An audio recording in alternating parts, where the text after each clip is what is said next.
I think from the conversations I've had with fast bowlers, one of the harder things they say is when you come back from injury, no matter how good you are. Saw that to a degree with Stark. I mean, by all accounts, there was part of me that felt he almost bowled within himself in the series down under versus India last time around. We're seeing something, I don't know if we're seeing something similar with Jasprit Bumrah at the moment. Come back after a significant layoff. He's not at the happiest time in the first test. I don't know how much of that you've watched, but just tell me a little bit more about the challenge for a player like Bumrah, unorthodox with the action and whatnot, and how hard it would be for someone like him to just find his pump again. Oh no, it's more about mindset. Coming back from injury is like starting the season. And if you finish the season up here, the next season you want to start back up here. And it doesn't work that way. And it took me a few seasons to work that out. I thought, this is where I want to get to, but I'm starting the season again, or I'm coming back from injury, I'm starting down here. So I have to realise that and allow myself a few matches to get into where I want to get to and get on that upward slope. And I think that's probably the biggest issue. The expectations from everyone, okay, I'm back in the team, I've got to be picked up exactly where I left off. And if you identify that and you've got things in place and your thought process, okay, this is what I want to achieve from this game, and it's about the process, getting the ball coming out well, bowling the areas I want, and then building it up each match. If you've got that way, that process, 2 or 3 matches, you're back up at the top. But he's only played 1 match and everyone's into him. But that's the way it goes. No, I'm actually going to come to that because he came back in the T20 series against Sri Lanka right away. Then he played the limited overs and didn't get, while the impact was there in the T20s, ODIs went wicketless in 3 games, which is unheard of for a Bumrah, and struggled in the tests. Now, sometimes with this whole workload management thing, we tend to go, let's preserve Bumrah. But is it hard at times to come back and play international cricket straight away? There was no domestic cricket, there was no first-class cricket for him on his way back. Would that be the better way? Sometimes we get carried away with the very best players? Sometimes it is a better way, other times no.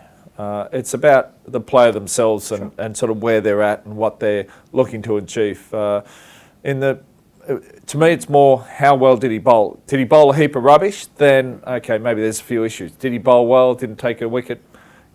One day cricket, it's not about taking wickets. Unless, well, early on you want to take wickets, but it's about containment.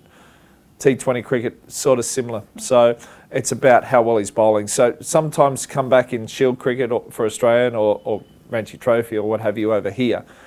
There's even more expectations on the player to come back and dominate from the first ball.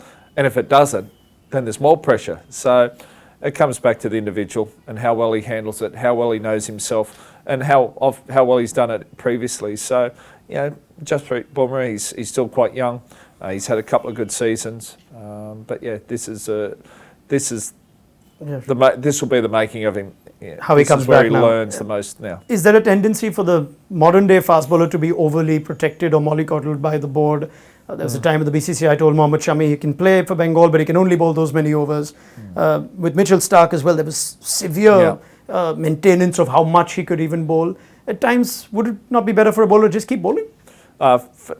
Depends on the individual again. For someone like myself, I wanted to keep bowling. The more I bowled, the better I felt. I'm not a big fan of managing workloads. If you're playing a game of cricket, that's all that matters. You need to bowl as many overs as you need to bowl in that game, and then you worry about the next one. That's from a personal perspective. I'm not a big fan of saying you can only bowl this many overs this game. You can only bowl this many overs that game. If that's all you're trying to get through, then I'm wondering whether you should be playing that game to start with. All right. The one thing I forgot to ask you about Bumrah, he's considered to be this very intelligent thinking bowler.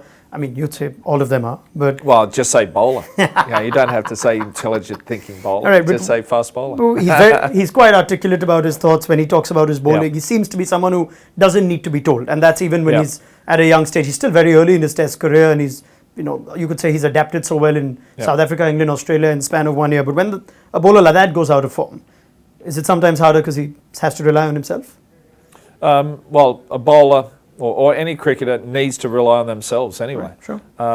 The best coach any cricketer will have is themselves. They have to know how they work at their best. They have to know how they work at their worst. And if they know what's happening, then they can change it around. So they have to know themselves really well. And that's why your number 1 players in the world are always the most mentally tough, and they know how they work at their best.